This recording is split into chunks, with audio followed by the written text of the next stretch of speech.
All right. So Andrew, thank you so much for your time as well as your willingness to come and share with us your thoughts and with the group which we have. We are so privileged to have you to be with us, and we are so excited. Ever since you told us that this is the talk which you are going to share with us, a number of people around the world have been in the group saying that they are excited and they want to be part of this. So we have right now 35 people and then 36. I'm seeing this increasing.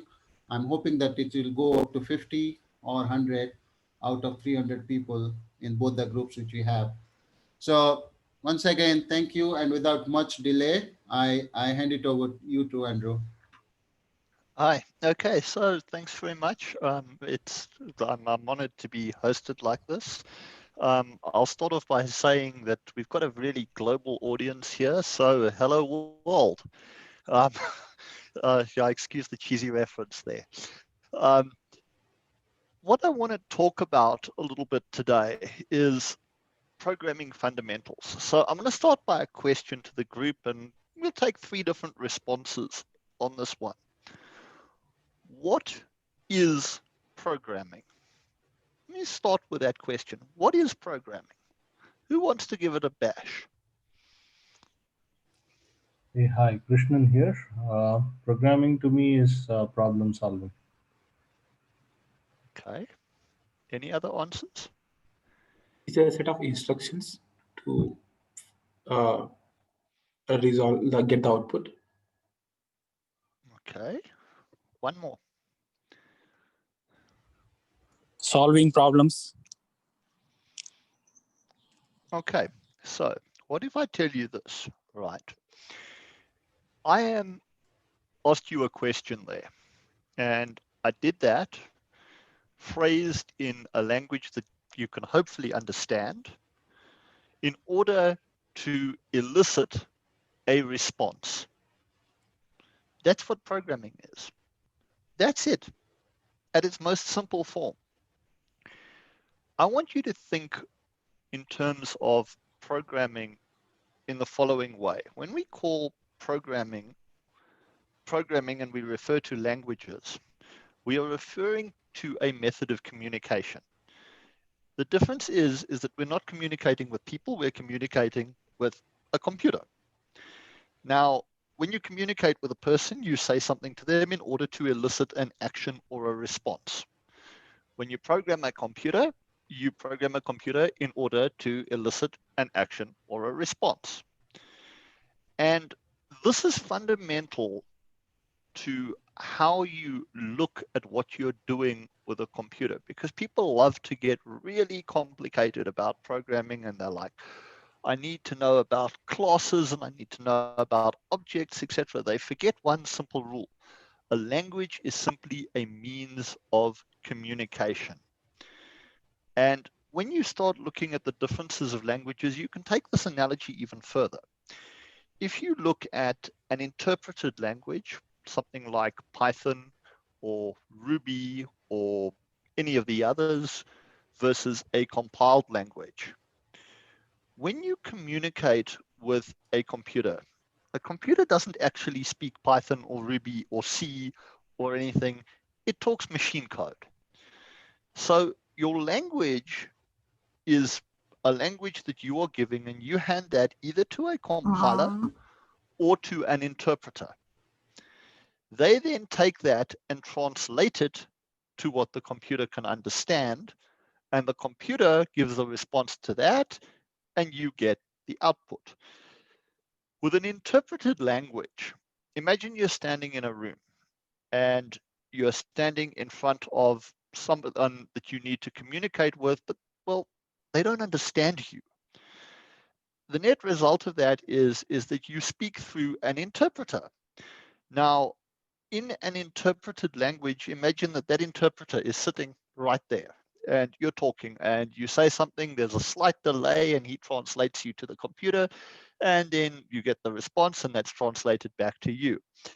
That takes a little bit of time. In a compiled language, you write out everything beforehand, it gets translated to machine language and it's handed to the computer. The computer gets all of that in its machine code. You don't have that delay, slightly faster on the compiled language. That's why you find that things like Golang, like C, etc., are typically faster than languages like Python or Ruby or one of the others. So that's how I want you to first of all think about programming. Now, before I go any further about the aspects that we need to think about when we're choosing languages and starting to program, has anyone got any questions about that analogy or any comments or thoughts? Anyone? Come on, guys. Or Yeah, have I hi, just Andrew. blown all your minds? Yeah, hi, Andrew. So going by this analogy, can we assume that, okay, so Python or Ruby, these are just scripting language, that these are not the hardcore programming language, because there is no compiler Okay. coming in the picture. Okay, so I'm going to avoid not saying that they are hardcore languages. I've got thoughts on this, but for the sake of not offending any Python programmers, I'm going to say yes, they are scripting languages. Right? There's no question about that. You can write some very complicated, very difficult, very kind of sweet and exciting scripts, but they are still scripting languages. The difference between, as I said, an interpreted language, which I would argue that any interpreted language is effectively a scripting language, versus something that is compiled, which is a native language, I would call it that. So yes, I wouldn't say that the scripting languages are any less hardcore. You can do some pretty intense things with them. But it moves to the next question when you think about it in those terms. Why are you learning to program? What is your objective? And so I want 3 responses on that. What are people trying to accomplish when they're learning to program? And feel free as well if you want to further comment on the analogy that I gave earlier. Hey, so I'm a fellow network engineer. So I think it's quite evident from the last 7 years now or so, where we're moving towards the net DevOps sort of analogy. So for me, the why is just that. It's basically to get into the rhythm of handling the network boxes as servers, basically. Okay. I see a question in the chat that I want to respond to. Isn't any language a scripting language? Yes and no. I think that the major difference that I see between scripted languages and compiled languages is that scripting languages, typically when you run them, they run fairly sequentially. So if you write code and that code is running for 3 hours before it reaches a point in your script, and you've got a nasty error in that script, 3 hours later, you're going to find out. In a compiled language, the compiler is going to go through everything to produce the machine code up front, and you're going to know about it far faster. Obviously, that doesn't talk about bugs where the language can be understood, but you've done something stupid in the code. But it does allow you in a compiled language to see certain things a lot faster. And I think that would be one of the other major big difference.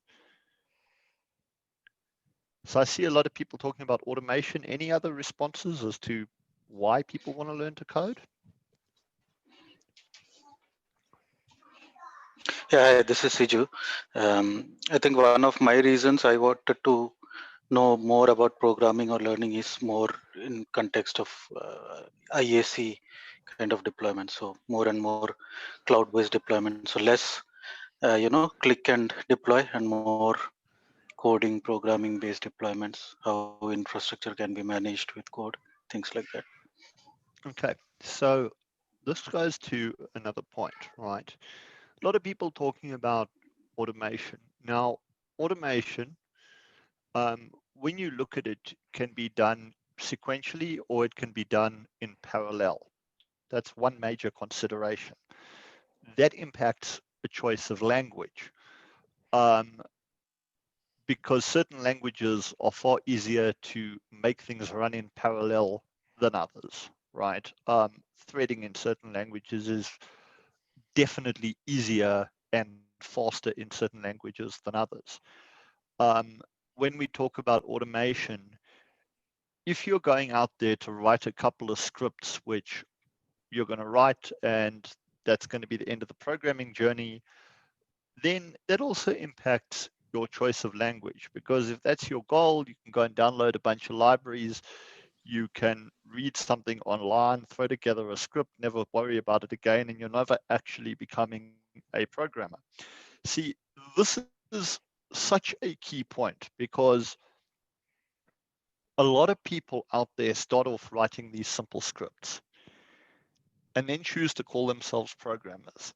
They're not, right? Because they don't understand the lower level of the programming and the machine. That's not to say that their skills aren't useful. It's not to say that they aren't important.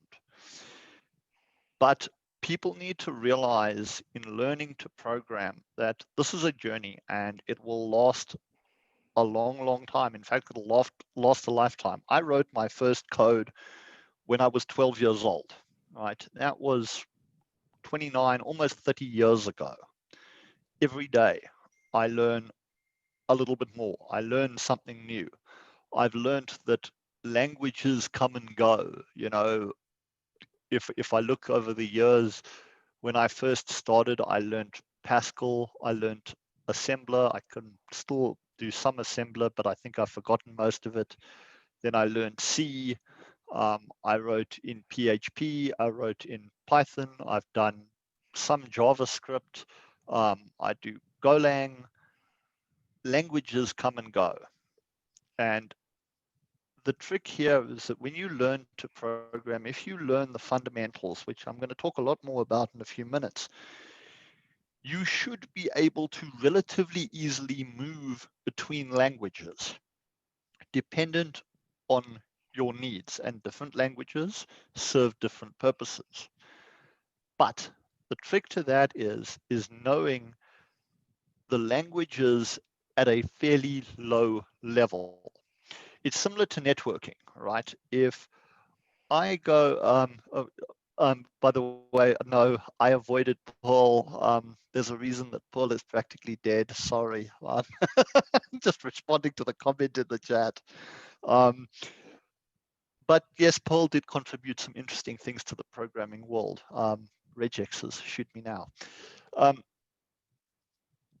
The thing is, if you look at, imagine networking. So my primary, my primary career is very heavily networking based, and so it's a good example. Today, I see a lot of network engineers out there, and they've got CCNPs or CCIEs, and they've got whatever certifications, etc. And then I take them away from the Cisco, and I say, there's a Juniper, there's a Nokia, there's a whatever, use it.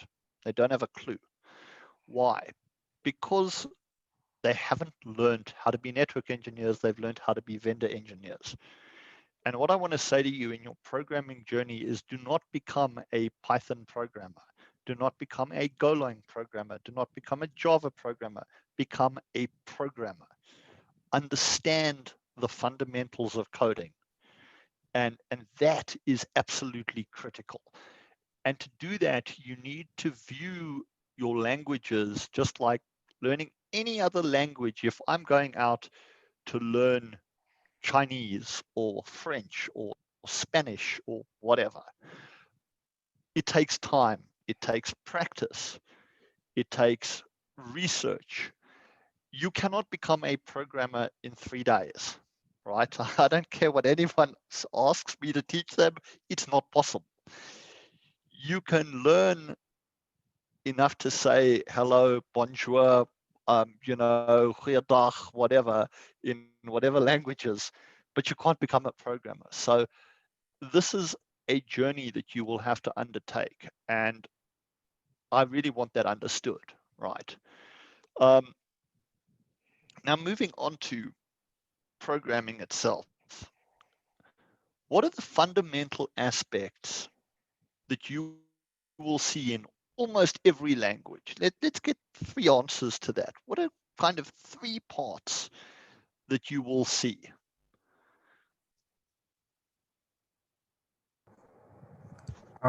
Data structures, flow statements, and variables. Okay. Object-oriented programming, algorithms, and data structure. Syntax and semantics. Interesting. The answers were quite different there. I put it like this. I would say that you have functions, you have variables, you have constants, and you have conditionals. Those are the 4 that I would put there. I leave out objects because there is a lot out there that is not object orientated. And objects are an interesting topic because you get languages which are heavily object based, you get languages which have no objects in them, and then you get things that are kind of sitting in the middle. Golang would be one of those things that kind of sits in the middle there because you have methods and tied to structures, but you don't have normal objects with fancy instantiation and all the rest of it. Now, I see somebody mentioned looping statements. I would argue that a looping statement is probably along the lines of a function or a repetitive conditional. Because at the end of the day, what is a function? A function is a list of instructions that is executed. If that function then repeats itself over and over and over again, it's a looping function. It's a set of instructions, right? But I want to start on this list at some of the really, really kind of basics. If we look at variables, for example, in fact, let me put this in an analogy, right? So if you look at a computer as if it were a library, right? And you walk into a library, you've got 20,000 books in there and you want a piece of information. You have a couple of choices to go and get that information. You can wander around the library for the next 6 weeks and hope you get lucky and find the right book by checking the title of everything. Not going to work so well.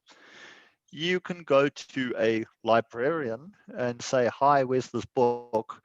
And the librarian will probably go to a catalog system, find the catalog system and go and find the library. Go and find the book. Or you can go to the catalog system yourself and go and find the book, right? And I hope none of you are really young and have forgotten what libraries were, because I don't know how common libraries are these days, with everything online. But the analogy holds true. So with a programming language, when you walk into the library, you execute a function. It's an instruction. And in that instruction, you are telling either the librarian, which is the interpreter, or you're going to the catalog system, as in you're talking directly to the machine in terms of reference memory, to tell it to go and find you some information. If it has to jump through hoops to get that information and do fancy calculations, it's still getting you information, right? Now, that's what a function is. It's a set of instructions. Go and find me this. When you execute that function, however, you need to supply some extra information. That information is, I want a book on this, this, this, and this. That's your variable, right? Sometimes that information can change as you're going along, or alternatively, you hand it a constant. Here is a fixed piece of information that you're going to use to go and figure out where my information is. Difference between a variable and a constant is really simple. Same information, it's just that one is subject to change, right? But here's the big trick about all of this. All of the information at the end of the day, what you put in, what you get out, is stored in the computer's memory. Computers think in terms of zeros and ones because we haven't gotten to the days of quantum computing yet, where things get more complicated. But in a normal machine, it thinks in terms of zeros and ones. So there's this translation and there's this block of memory. And if you keep putting things into that memory, eventually it'll get full, the library will get full, and things aren't going to work too well because, well, it won't be in space. If you keep taking things out, you can't take out something that's been taken out twice, etc. So one of the things about learning to program is to understand how things are addressed within that memory space. It's the equivalent of having a nice catalog in a library and saying, here's where everything is in the memory, and understanding the layout of the library. Because if you understand how a computer addresses data, it becomes a lot easier to figure out why when you execute this function, it's going, hold on, I'm trying to access something that doesn't exist, and well, I'm now going to crash because, well, you just confused the hell out of me. So I would say to anybody that in programming, one of the first fundamentals when you're looking to understand how to program is to understand that a computer does not think in terms of strings. It doesn't think in terms of integers. It doesn't think in terms of floats. It thinks in terms of zeros and ones, and they're all memory, right? And you can access that memory either via your variables and your constants and let your interpreters figure out what's going on in the back end, or you can also access it directly, slightly more dangerous because if you access the wrong things, it can crash. But what I would say to any programmer out there is go and understand what is a heap, what is a stack, what is a pointer, what is memory, and how does my code interact with that memory. That is, it sounds a lot more complex than it is. But the reality is that when you are looking at code and looking at programming, if you ever want to optimize things, you've got to understand that. You have to understand how the computer is interpreting what you're putting in, what you're putting out. You have to understand how a computer is dealing with the instructions that you're giving it as well. Because keep in mind, if I say to someone, go and do task X, and I give them a list of 500 instructions to complete it, or I go and give them a list of 10 instructions to complete it, the guy who's got the 10 instructions may be able to take some shortcuts and do it faster. If I don't understand how my instructions, though, are being interpreted, I cannot understand how to write efficient code. So what is the computer doing with my code at the back end? And I can talk for many, many hours on that topic. But for tonight's purpose, I'm saying these are the things that you need to start investigating on the back end rather than going into the details. And we will give you, we can have further sessions on a whole bunch of this stuff. But that is fundamental to learning how to program, understanding the machine at the back end. Before I continue, any thoughts, comments, etc.? Anyone who want to share something so far? Or did I confuse you all and you're all going, what the hell is he talking about? Give me some feedback, guys. Come on, interact. Andrew, this is Bapu here. So yeah, I'm doing kind of programming. Whatever you mentioned about what things you should take into consideration. So I think yes, absolutely. Like rather than learning syntax and writing functions and variables, but whatever single variable you declare, how it is going to create in your system and how much memory it is going to consume and where it is going to create address for that, right? So yeah, definitely these things are matters a lot when it comes to performance. Thank you so much for a brilliant explanation here. I Yeah, like I it. think. Yeah, go ahead. We have a guest already in the computer language, 4B06B4CD. I would need to I'd need to pull up my hex calculator to go and decode that. I'm sure I would definitely need my hex calculator. I gave up doing that in my head a long time ago. Andrew, I got a question. You touched Yeah. upon the zeros and ones the computer Yes. today understand, and you briefly said that the quantum computing is long away. Would you like to share some of your thoughts that the current way of computing in the zeros and ones versus, if at all it's going to be real, or the reality would come in quantum computing, what exactly is going to change? Any of your thoughts? So at this point, I'm going to put somebody on the spot who knows a lot more about this than I do. Daniel, you've hung around in IETF quantum groups, etc. Would you like to comment on quantum computing for us? So firstly, I know a lot more about quantum networking than I do about quantum computing. But I think one of the first things we'll start to see as it becomes reality is in terms of the quantum cryptography space and quantum key exchange. That's where the biggest threats will come in that you can see a lot of new standards saying, certain hashing mechanisms and cryptography mechanisms are no longer safe or not resilient to quantum computing.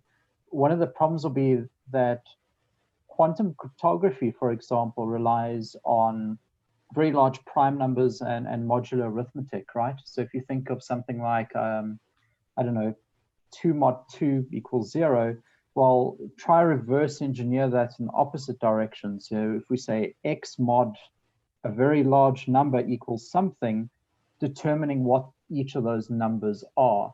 So because of the way some of the quantum computing would work, it makes solving those kind of problems far, far easier and quicker. So I think in the cryptography space, we'll immediately start to see the changes coming in. As for general computing, I'm really not sure. I'll add something to that. You see, normally, as I said, binary, 0 and 1. My understanding, and I am no expert in quantum computing, is that in a quantum environment, you will have multiple states that will go far, far, far beyond 0 and 1. I've seen everything from what I view as almost science fiction in my mind, that I do not understand, where they talk about being able to paralyze things by effectively flipping them into the multiverse and flipping them back again so that things are all happening simultaneously.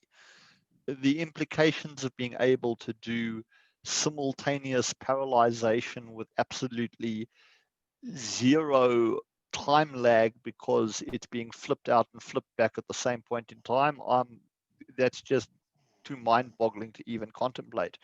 But I think we are a long way from seeing normal quantum computers becoming reality. There are a couple of companies that have them, and they're still not the fastest machines out there. I mean, Google's got, IBM's got, but we're a long way from seeing that being, general purpose reality.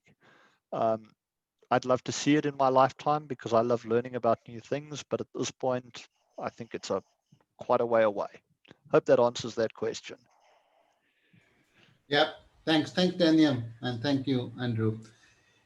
The second question I have is, all these people are talking about speed, if I may show that, right?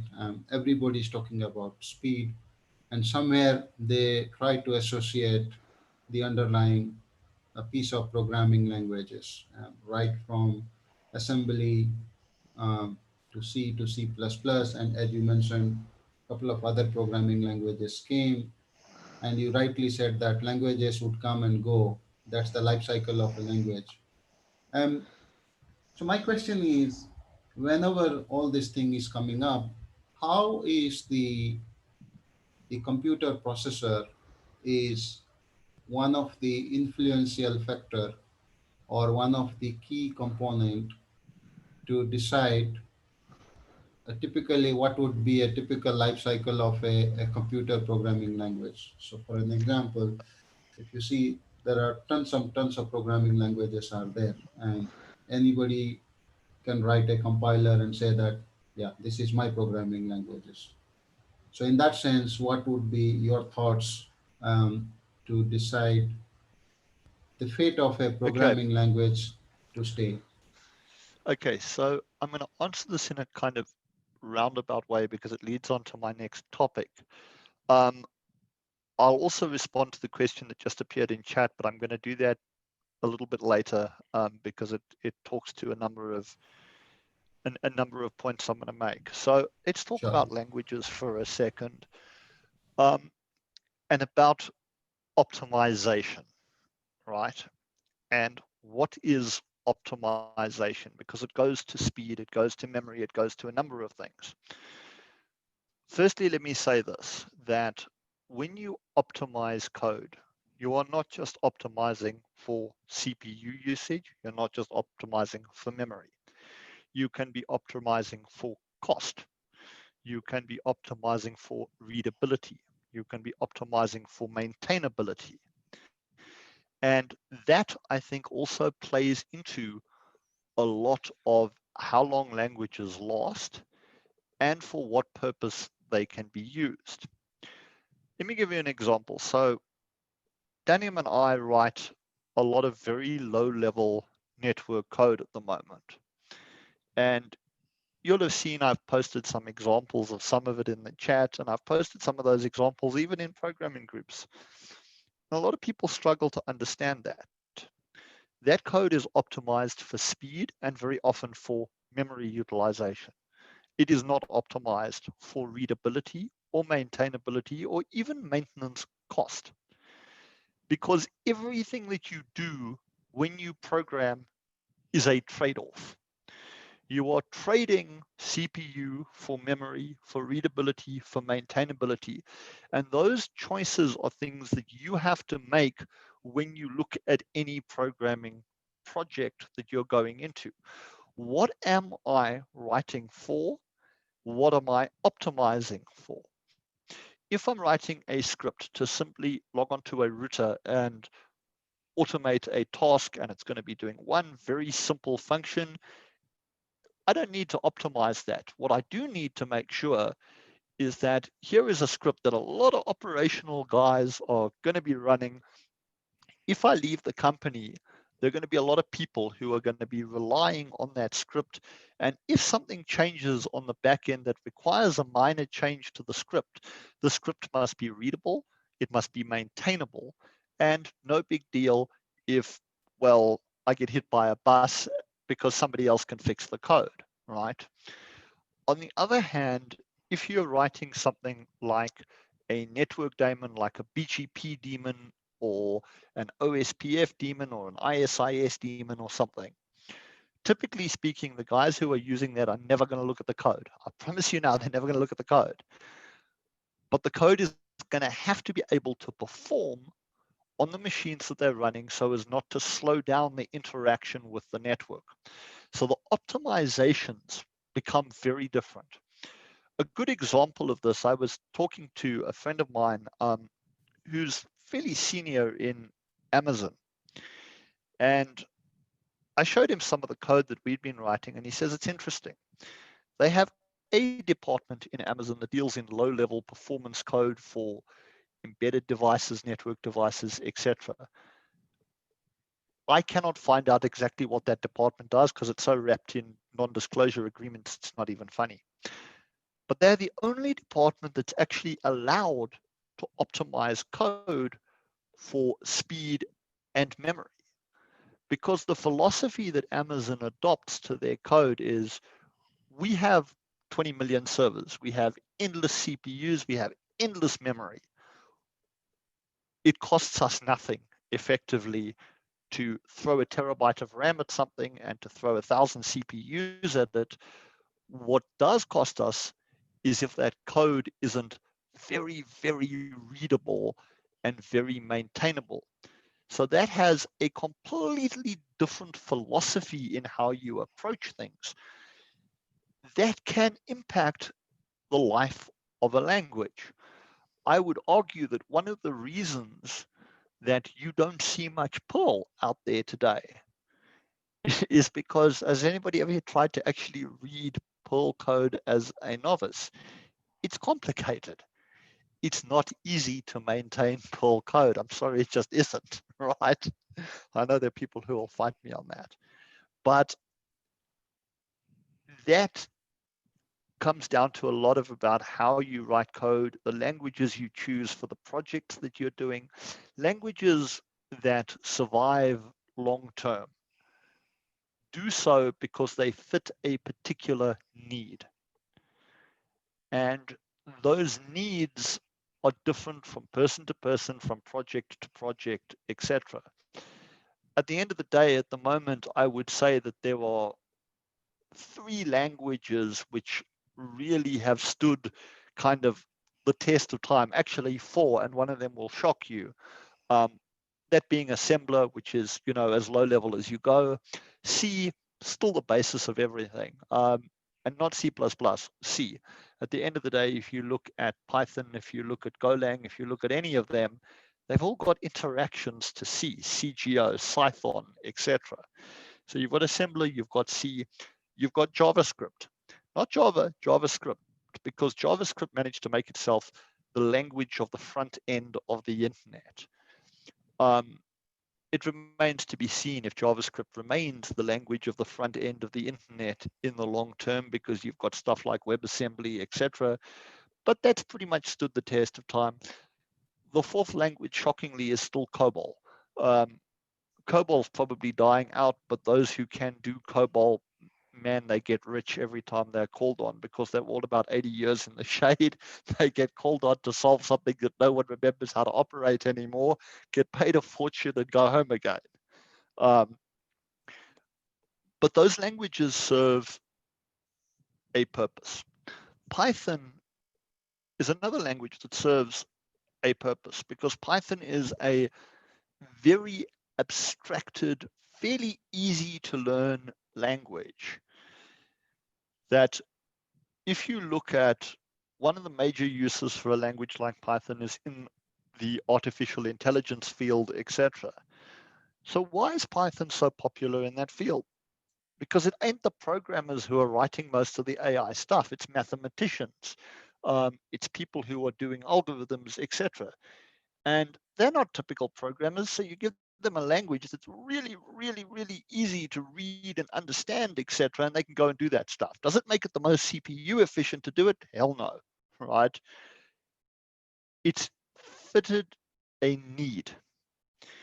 And, you know, there are people who are on this call now who've heard me openly trash certain languages and impose my biases, but the reality is that every language serves a purpose. Now, for me, when I choose which language I'm coding in, I look at, firstly, maybe it's because of my background in assembler and C, I want a language that is going to allow me to go high level where I need to, so that I can avoid writing loads of low level code, but at the same time has the facility and the ability to bend the rules and go way low level when I need to performance optimize. I also needed a language that was simple enough and easy enough that if I ever hire somebody, I can take them from a Python programmer to that, or etc. Golang fitted that need. I also was looking at how much effort do I have to take to keep my memory in my machine in order. major problem with C is that you've got to do all your own memory management. If you allocate memory for something and you don't forget to release it, it's never going to get released and you're going to end up with memory leaks, etc. C is a little bit like a nuclear weapon. It's an immensely powerful thing, but if you use it wrong, it's going to blow up and it's going to take a lot with it. Golang gave me the power of C, the speed of C, with some of the safety checks, not all of the safety checks. Python, on the other hand, has far more safety checks in it. It also, though, has its limitations because you cannot go as low level. You do not have that flexibility. It does not thread as well, etc., because threading is complicated and it's difficult to really abstract things like that in a way that is still safe if you don't know, from a user that simply doesn't know what he's doing. It's quite difficult to do that level of abstraction and create a language like that. So what I would say to you is, when you're looking at programming, if you know that all you're ever going to do is write simple scripts that are going to interact with something, and you're not going to ever want to expand that to a far lower level, then yes, Python, good language, great language. If, however, you're looking at your programming career and going, okay, I'm going to start out and I'm going to automate a couple of things, I'm going to have some API calls, etc. But I want to take it beyond that, and I want to actually start writing actual network daemons, I want to go lower level, etc. Then Python's probably the wrong language for you, because going that low level is not as easy. The other thing to keep in mind is that when you're looking at languages, if you start with a low level language or an intermediary level language, because I'd actually call Golang an intermediary level language, the understanding that that language will give you will translate very well to an upper level language like a Python, etc., because you will know the fundamentals of coding because you're working at that low level. It'll teach you more. If, however, you start with Python, PHP, etc., because you are so abstracted away from that lower level stuff, you're not going to know it by default. You're going to have to go out and do a whole other learning curve to get down to that level. And my biggest worry with the number of high-level abstracted languages that are appearing out there is that I worry that it's giving an impression to a lot of people that they're programmers that understand programming, and they don't. And it is creating a real problem on kind of the low-level programmers. The average age of a Linux kernel developer today is my age or older, and there's very little new blood. So what happens when I, 20 years from now, retire? Who's going to take over? We need guys that understand the programming at that lower level. Otherwise, the future is in serious trouble. And the other problem is, for those of us who are also looking to employ low-level coders, at the moment, if I want low-level coders that understand networks, I'm probably going to have to go and poach them from a multi-$100 billion vendor, and I'm going to have to pay them a ridiculous amount of money because they are so rare. So all of those things, they impact your choice of language, your choice of learning, what you are doing for your company.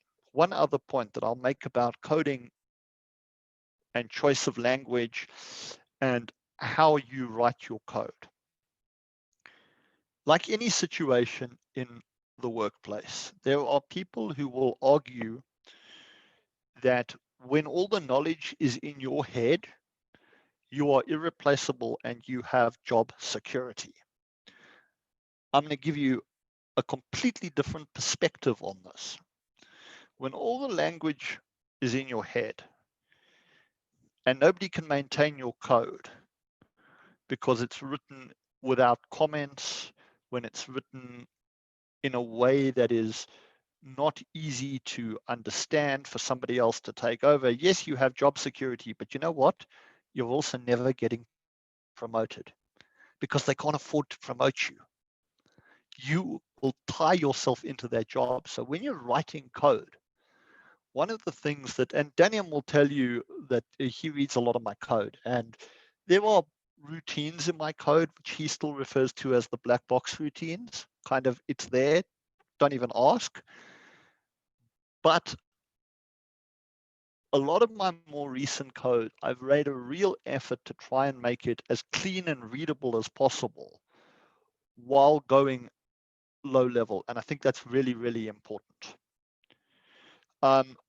As to the question that I've just seen in the channel about the no code, zero code movement. So here's my issue. Yeah, you're going to have a lot of people who can drag and drop and click things onto an interface and etc. But that's a little bit like a network engineer that knows how to go and turn up a BGP feed, or a guy who knows how to go and run a script on a box to install a piece of software. What happens when it breaks? If you do not have anybody that understands what's going on at the back end, they're not going to be able to fix it. Has anybody here ever seen an old movie called Idiocracy? Anybody? Nobody's seen Idiocracy? Okay, go watch that movie. But effectively, what I'd say is the world cannot afford to be dumbed down to that level. And it really, really worries me that we are attempting to take shortcuts, and particularly in the academic sector, the academic sector goes, we need to produce graduates that can hit the ground running and produce lots of pretty things. The problem is they're not producing programmers anymore. And you end up with a dumbing down. And I really worry that there is knowledge that is being lost in the process that could make our future very difficult. I hope that answers that question. Any thoughts or questions? It's an interesting conversation. Everybody is listening with deep insights, as I'm seeing that actually. So Andrew, one question keep on coming is, whenever we see a new programming languages, like take an example of this Cloud DevOps side, right? We all are writing Terraform, okay? But there is one thing which keeps on coming into my mind, and whether it is Python or Julia or all these languages which has been there. Now, when somebody create a language like Python or for an example, this Golang or Terraform, right? What exactly they do? How do they create a language? Means what is their starting point, and then how do they create a language like that so that we write code into that respective language? But ultimately, it goes back to that 0 and 1, right? Through some way. Yes. So Yes. what Okay. exactly they So do? this is a really interesting question, because the answer to it also differs from language to language. And I'm going to really kind of blow your mind when I tell you that the majority of Golang is written nowadays in Golang, right? Effectively, what a lot of guys do is they will come up with a spec on a language, and you can go and find the language specs for a bunch of languages. And the language spec will define the syntax of the language. It'll define, how it communicates with functions, whether or not it's got a garbage collector, blah, blah, blah, blah, blah. Then either the stuff is written in, most of those things nowadays are probably written in C with a lot of assembler at the back end, which communicates directly to the hardware. But it starts with the language spec, right? That spec will be tailored to what do they want out of this language? What are the design goals of the language? If you look at something like Golang, which is the one that I probably have read more of the spec on than anything else, Golang was an interesting case because they looked at it and they went, there are 3 different language trains which all have positives and negatives, and we're going to take the best of all of them and we're going to throw them together. So Golang is effectively a combination of C, then it takes from the Pascal kind of train, where Pascal being Pascal modular 2, Delphi, etc., and it takes elements out of that. Then it takes from a 3rd branch of languages, and the names escape me, that come out of a kind of proprietary language train, which was developed, I believe, in Bell Labs. And they had objectives in there. When they started creating this language, they said, we want to be able to parallelize code well.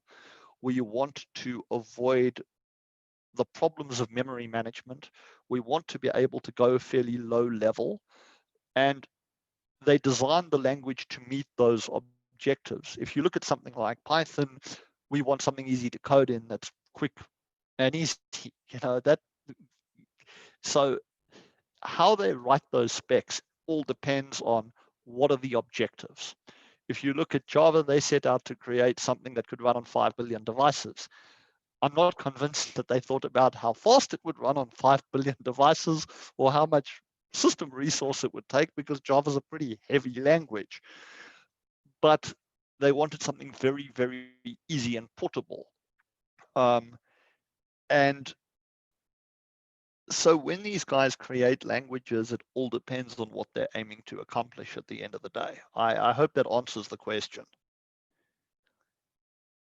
Yes, Andrew, thank you very much. I think you have helped me to remove that confusion, or that curiosity which I had is what exactly they do. So for the very first You time, I see, know that there is some. keep in mind, Joe, that a lot of the time they will come out with a syntax, right, that says, here's a syntax, here's how I'm going to interpret the code that's coming in, and it'll be fairly high level. Once you've got that high level portion and you've got a compiler that does that, you can then start effectively writing the rest of your language in the language that you created, and languages start to come to a point where you are writing the language in the language that it is. So Golang, for example, is largely written in Golang because they started with a very, very basic, this is the types of instructions we're going to be interpreting. I'm not sure whether the base was written in pure assembler or C originally or whatever, but now most of Golang's written in Golang, Right. which is quite interesting. Absolutely. One of the thing which we are trying to do, which personally I'm trying to explore, Andrew, is as part of this learning Terraform, my objective and goal, which I have started thinking, is I look into the Terraform code, but understand behind the scene how that particular HashiCorp language code is really getting converted to Golang, and from there Golang try to get into zeros and ones actually. Yeah, so Golang, then there is a huge amount of fairly interesting back-end code in Golang, and I've looked at quite a bit of it. Some of it is, you've got your compiler, which is compiling it into assembly language, etc., and into binaries. They make a lot of syscalls, which are direct calls into the Linux kernel, etc., for certain things. There are a whole number of kind of techniques there. I must admit, I haven't looked at Terraform myself. It's something I must actually one day get around to. Daniel, have you ever looked at Terraform? Yeah, I have. Thoughts, comments on this? You know more about Terraform than I will ever know, I'm sure. So I think we need to draw a bit of a distinction in some cases between markup languages, very high level languages, and very low level languages. So in the networking world, we have Yang, which some of you may have heard of. On the server side, we have something like YAML, which is, just a markup language. And then we can have slightly lower and lower variants of that. In general, the overall process is to then define reserved words, tokenize that. So you'll write a parser that'll go over the actual text. From that text, it will build a tree based on the logic that needs to be implemented, and then you get to the assembler. So it's very interesting. It's possible to do if you really want to. I've posted some links in chat, but it's fairly technical in terms of writing your own language and having it adopted. Yeah, it's interesting that you posted that link about That's writing your own language in Go. Exactly. It's something that I'd be careful, Daniel. I might decide to do that. They're good books. I've read them, and writing your interpreter will literally take you through writing your own little language. It'll have very few, functionalities, but it's pretty cool. Yeah, I mean, but as I said, languages, they are about meeting a need, and I would say that, for me, because I have a kind of philosophy in life that I want to be able to understand what I'm doing. There is very, very little use in my life for libraries that I haven't first read and made sure I understand how it works at the back end, particularly in a lot of the work that I do now. I'll give you a classic example. I posted the other day a piece of open source code which allows you to ping 20,000 hosts. Now, originally when we wrote that, I used a library called GoPing because, well, it was easy, it was quick, it allowed me to throw the code together. But the problem was it didn't scale. And so I went and rewrote the library, and the code that I posted the other day doesn't have any external libraries. Now, for a lot of people, using the GoPing library where they're pinging 5, 10, 15 hosts would work just fine. But when something needs to scale, are they going to have the knowledge to be able to abandon the library and go and write their own version? And this is where the difference between a really good programmer that can go to the lower levels and a guy that's going to sit and produce scripts that are not going to, necessarily need to mutate and change is. I would say that as a matter of personal pride, I believe in understanding what's going on at the back end, and I will go lower and lower and lower until I hit, the lowest level possible, purely because I want that understanding. This industry is not an 8 to 5 industry. It's an industry that changes, that moves, that mutates. And I've been in this game now. I started working part-time when I was 12 and a half at a computer store. I was working full-time by the time I was 16, and it's unrecognizable.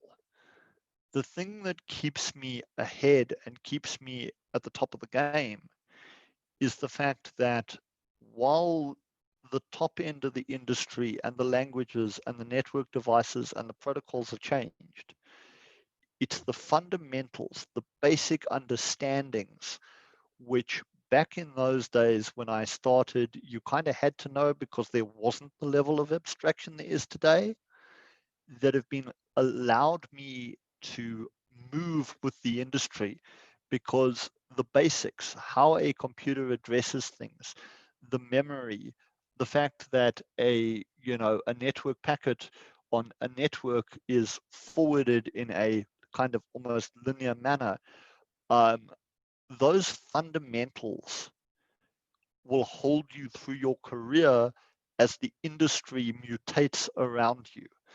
If you've only got the upper level, when a language dies, you're going to be in trouble. You're going to start all over again. And so I would say that, yes, for somebody who needs to do something quickly, sure, go learn Golang, go learn whatever you like for your scripting. But take the time to start going to the lower level, because it'll stand you so well in the future. And I think that is so, so important. Any other questions or thoughts? I think I'm going to leave that here for tonight.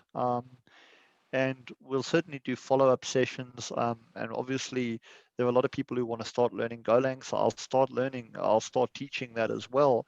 But I wanted to give you these thoughts before we start going into actual languages, so that you're thinking about what does your career as a programmer, as a developer look like.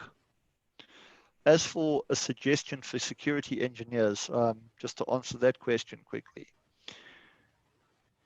So interestingly enough, I started way back when in the security industry in the late 90s. I was the guy that wrote the first exploit for Cisco PIX firewalls, and I founded the first IT security company on the continent, which I sold half of 2 weeks later and the other half a year later. Here's my advice for security people. You cannot understand security if your definition of testing security is downloading a bunch of scripts off the internet. Security is so much more than that. You need to understand the principles behind policy. You need to understand the principles behind data segregation. You need to understand standards like British Standard 27001, I think it is. And you need to look at security holistically. Security is different from environment to environment. You also need to understand what is an exploit? How does it work? You don't necessarily need to have to be able to write them. Though if you are writing security exploits, you're going to be able to test a far wider range of systems. But when you're designing a security system and a firewall, etc., if you want to create security, you have to think like a hacker.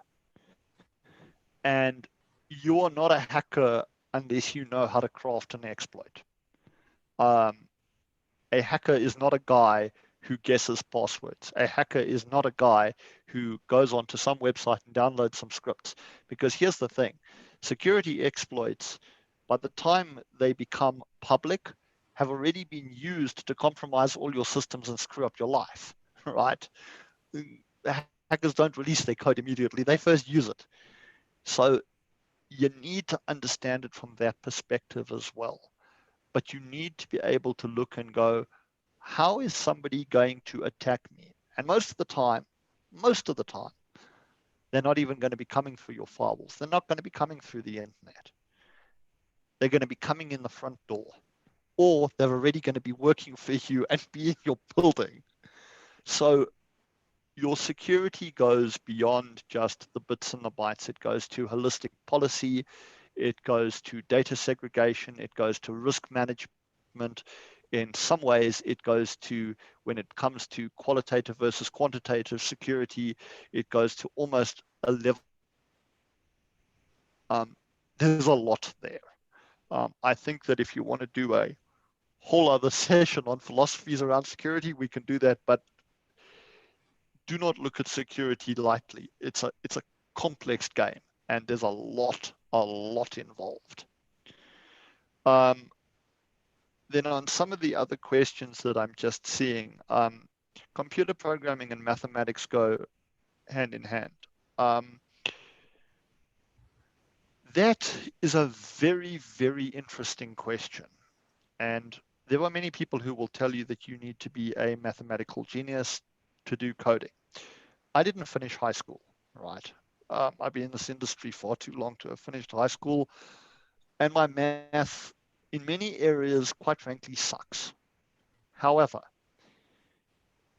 if I look at my level of what I can do in terms of binary math, I probably am better than most people that I speak to. So it depends on the area of math. I've had to learn a reasonable amount about graph theory for some of the stuff that we do. nowhere close to the level of my colleague Daniel, who's on this call, who's decided to go and do a degree in math, when I get stuck, I go and ask him, how does this work mathematically, because I don't have a clue. So it depends on the area of math, it depends on the type of coding. If you're going into low-level coding, you need to understand binary and you need to understand it well.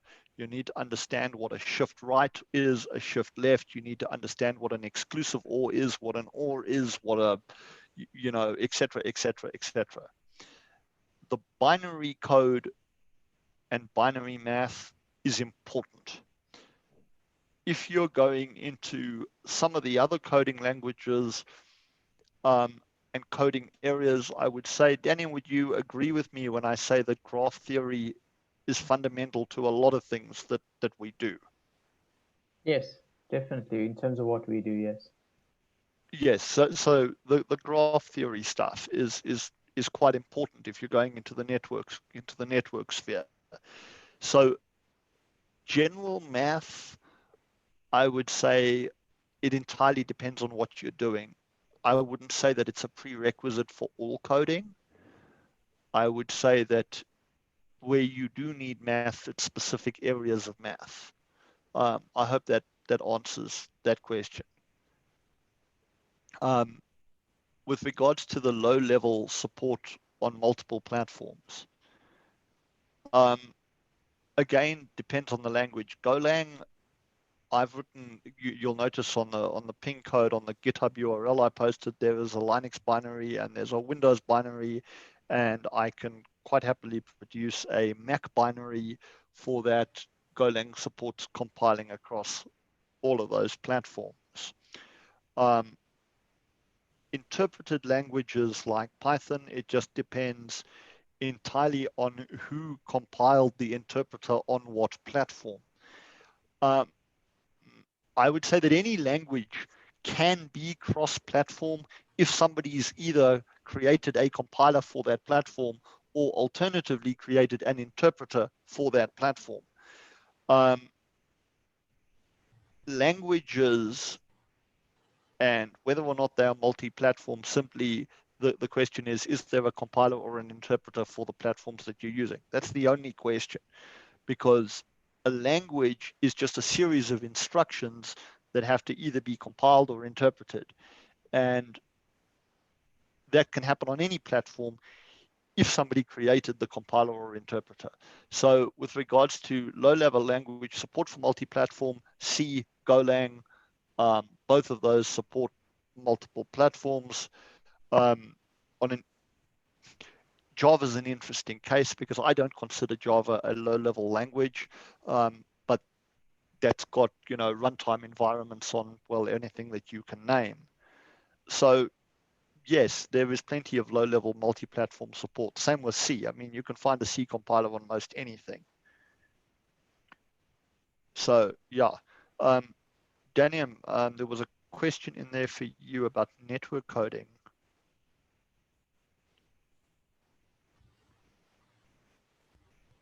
Something about the network coding slides. If we can just share those. Oh yeah, I'll Joe, have you still got those slides? You can reshare them in the group. Yep. I will do that. The earlier slides which I downloaded. So Khan, I will share that in the group. With regards to programming books, so yes, you can become an expert reading expert. I know. I'm okay. So I have a general rule with programming books. If the programming book is going to be 2,000 pages long, it's probably filled with a lot of bullshit that you don't need to know. Excuse the language, right? At its essence, if you look at some of the best programming books out there, one in particular, there's a book out there that was written by Kernighan and Ritchie called the C Programming Book, the C Programming Language. And Kernighan actually helped create C back in the 70s. That book is 150, 200 pages or something. It doesn't teach you all sorts of specific library commands, etc. It teaches you the theory behind C. That book can make you very close to an expert in C, because if you understand all of the theory and you really understand it, you can do almost anything. If you're reading a book that's going to tell you every library command, etc., but never understand the theory, no, you'll never be an expert. So the answer to that is yes and no. The answer is, what are you getting out of the book? What is the book teaching you? If the book is teaching you how the language works and you are taking that and able to apply it, it can help you a lot. If the book is teaching you how to run a bunch of commands and what libraries do what, no, that's not going to make you an expert. Does that make sense? I hope it does.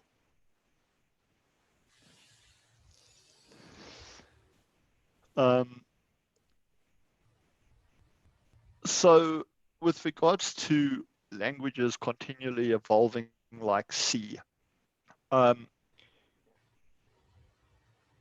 what evolves are the instruction sets that they use in their back-end compilers.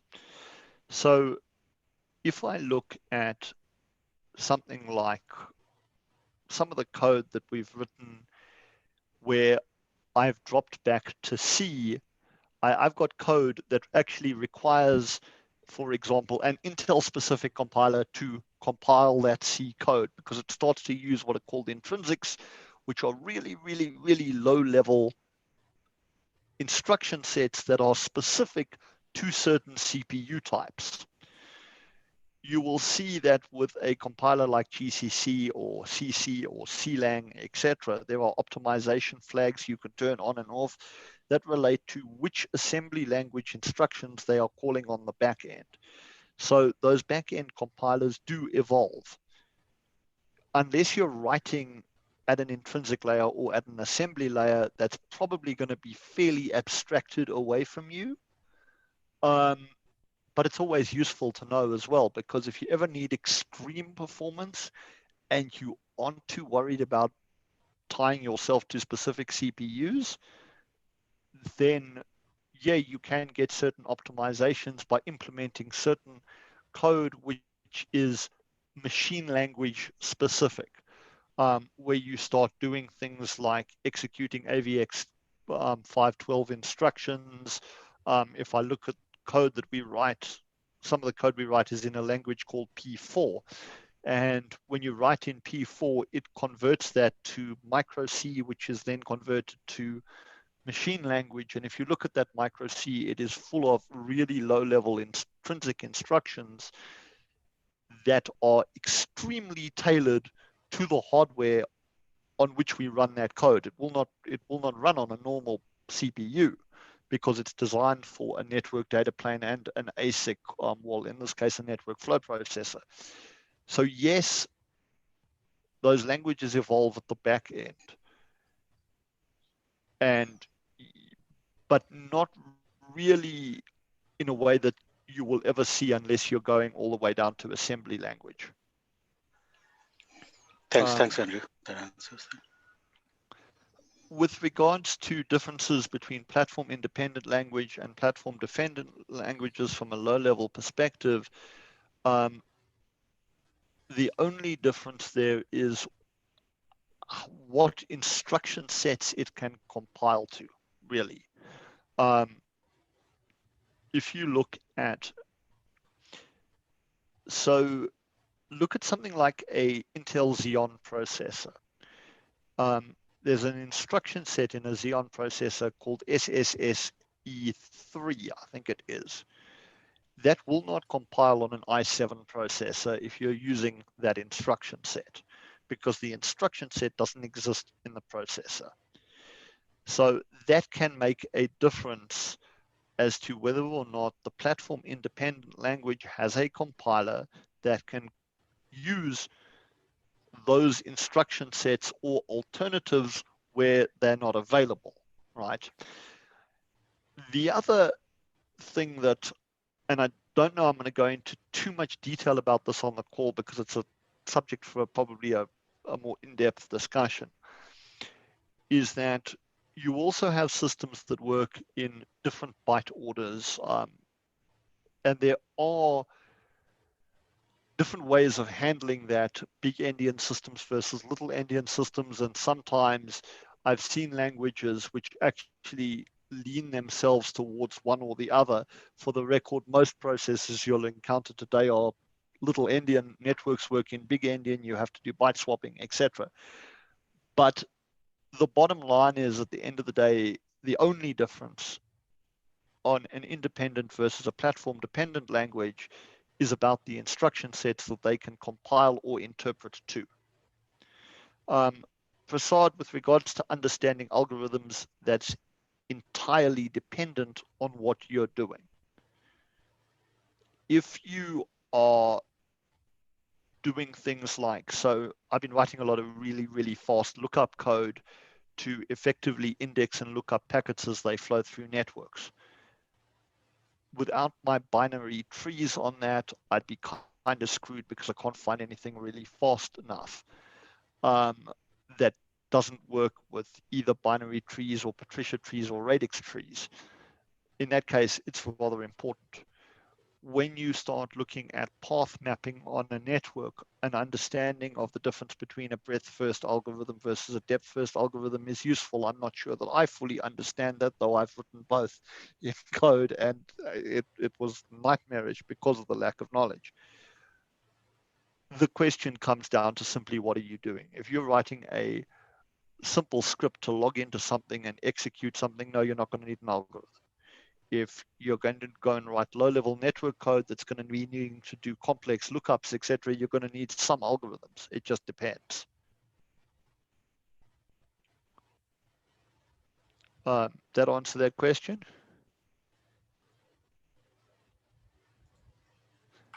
Then I saw another question in the chat that was sent to me privately about what should be the approach or strategy to becoming a good optimized programmer, irrespective of the programming language.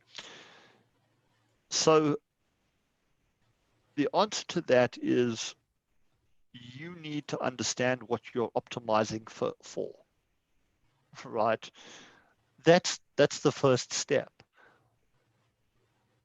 The difference between a good programmer and a bad programmer often comes down to his understanding of the problem he is dealing with and the approach of the problem. There are way too many programmers out there that will kind of use a hammer for everything and take the shortcut without trying to understand the problem they're trying to solve, because the optimization that you apply will come down to what is the problem. Are you optimizing for CPU? Are you optimizing for RAM? Are you optimizing for readability or maintainability? Are you trying to make it run on a Raspberry Pi versus a 254 core AMD Rome Epic 2? You know, the questions there come down to, is the programmer analyzing the project that he is taking on to understand what optimizations he needs to apply? That is one of the key strategies to knowing that you are writing code applicable to the job that you are doing. I hope that answers the question.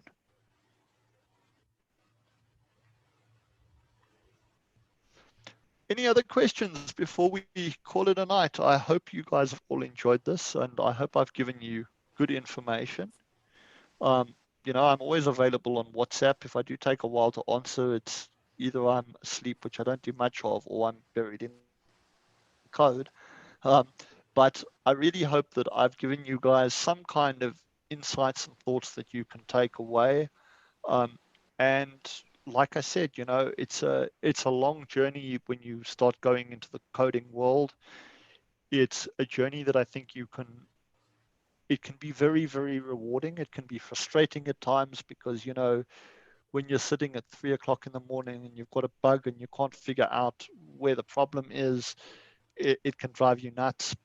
But the rewards of when you create something that works, I equate it to being an artist. You know, you've created something that you can be proud of. The trick to creating things that you are proud of is to make them your own and not just simply pull together everybody else's work and then go, oh, look, I stuck it together this way. Where's the pride in that? The pride here is in the picture that you paint, in the creation that you come out with. Have pride in your work. Comment your work. Write it cleanly so that you can show it to people and be proud of what you do. And yeah, I hope that really answers everybody's questions. Andrew, this is Pradeep. I have one question. See, what happens? I've seen for any programmer, like whenever you tell them to, okay, you have this requirement to start doing, and many of the programmers, they start jumping into, you know, doing the coding and so on and so forth. What would be your view on the preparation of why you are doing what you are doing before you get into there? Because I've seen people just jump in and start doing, running like without even thinking like, why are you doing what you're doing, right? You know? Okay, so that's an incredibly difficult question for me to answer, but I'm going to give it a bash and I'll explain why it's difficult, right? So Daniel and myself work in an R&D department. And as a result, we jump in and code a hell of a lot of stuff to see what it does, you know? It's very difficult to plan that when you don't really know what the outcomes are being. You're writing something to see, you know? I would say, though, that in a normal application setting, you need to have a defined set of requirements. So the requirements, a lot of this comes down to as well, the person that's asking the programmer to produce something also has a responsibility to tell that programmer what he wants. And that doesn't mean 2 sentences, right? We've had that where we had a particular department ask us to produce something and we got a half a page list of, well, it needs to do this, this, and this, and this, but it didn't really give us any details. There has to be a spec, right? And a lot of the time, the spec for that is not necessarily produced by the programmer. Once that spec is there that says, this is what we want to accomplish with this code, this is what the outputs of this code can be, then the programmer needs to go and say, okay, what are the requirements beyond that? Do I need this to be RAM optimized? Do I need this to be CPU optimized? What are the requirements from the business side of it with regards to, can they spend $1 million on hardware so I don't have to worry about optimizing anything? Or are they going to be asking me to write this on a 286, right? You need to get a solid picture of that in your mind.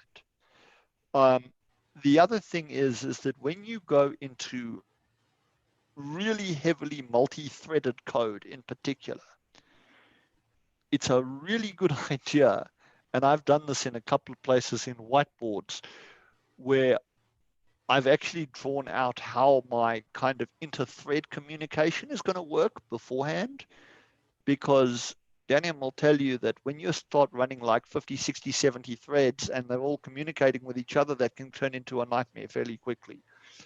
So mapping that out beforehand where practical is also a good idea. But a lot of it comes down to ensuring that if you're being asked to do something, that the person who's asking you to do it gives you a proper spec, and you push back until you get a proper spec. Yeah, I agree with you totally. But in the real life, I'm sure many of the programmers here will agree.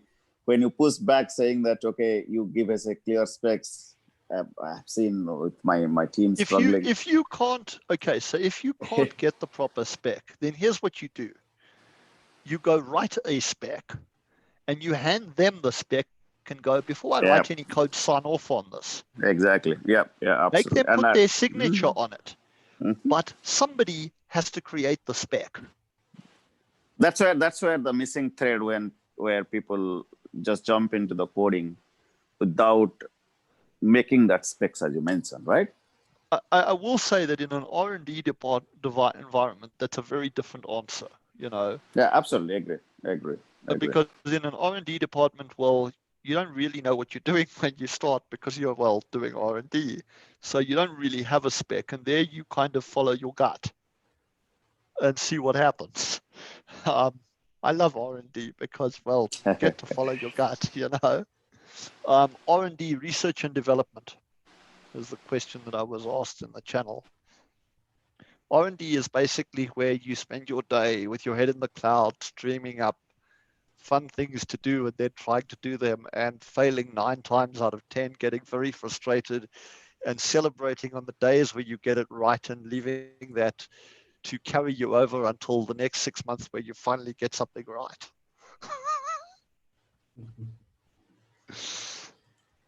So yeah, but thanks very much, guys. I've really enjoyed this. I hope that you guys have benefited from it.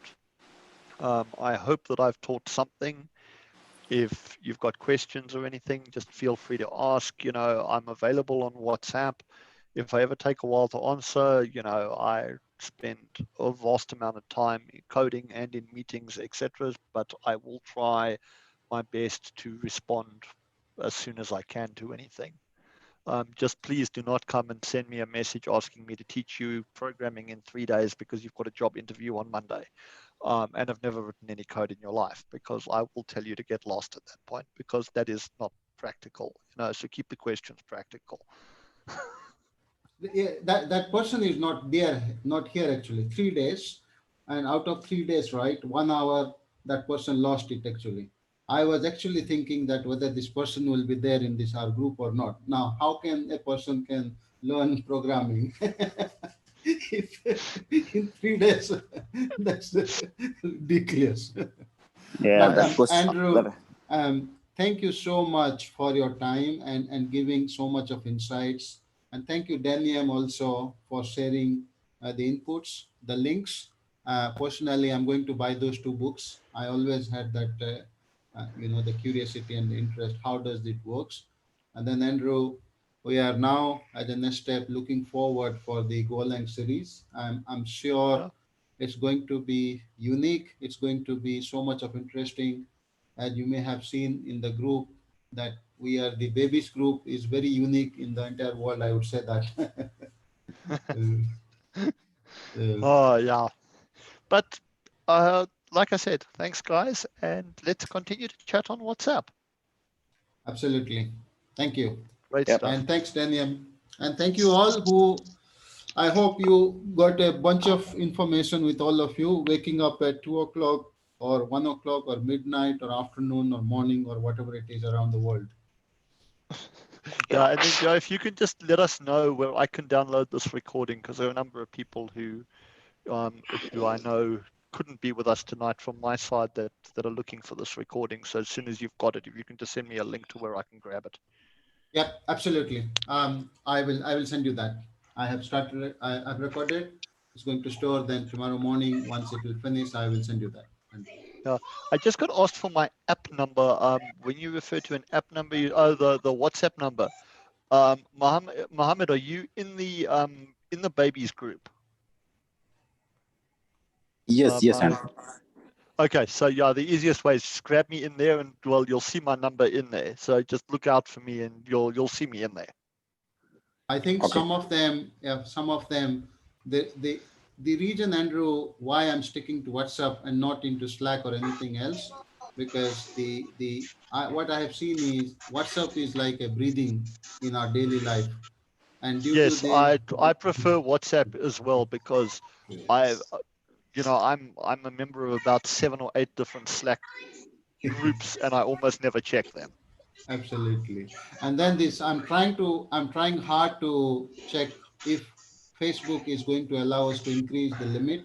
Currently, the main group where you are is completely full, 257. The other group, which is there, about 80 people are there. But I'm trying hard to see how do we bring together everybody although the internet, they said that I can root my phone, but I'm slightly not bit comfortable to root my phone and do all those alternatives. Um, Yeah. but we'll find a way. How can we increase the WhatsApp members from 257 to larger so I can bring everybody into one single group? Yeah. Understood. Okay, guys, I will chat to you online. But thanks All so right. much. It's been a blast. Thank Bye you. bye. Take care. And Bye-bye. by Thank the you. way, Yeah, just for your yeah. amusements, I thought you'd find this shirt amusing. So nice to end it. Anyway, I'll chat to you guys later. All right. Bye. Thanks, Andrew. Bye Thank you, bye. Andrew. Bye. Thank you.